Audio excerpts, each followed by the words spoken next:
Hello everybody, greetings from Chillventa in Nuremberg. My name is Ralf Havermann and I'm heading up the BOCK business within Danfoss. What we are showcasing here today is our BOCK compressor.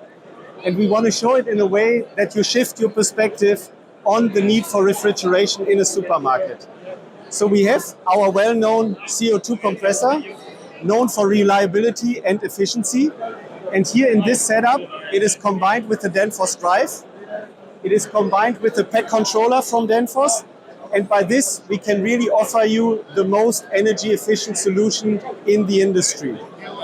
This satisfied your refrigeration demand in a supermarket.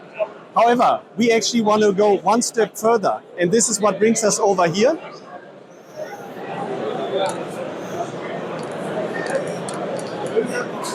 What we see here is our heat recovery unit that is integrated into the overall system, and it recovers the waste heat that we are creating in a refrigeration circle.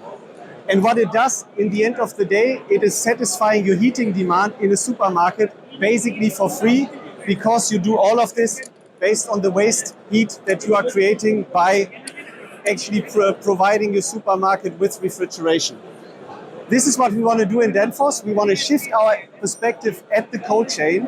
So we look at the refrigeration demand, and at the same time, we satisfy your need for heating. Thank you very much for listening, and greetings here from Chillventa in Nuremberg. And have a good day, everybody. Thank you.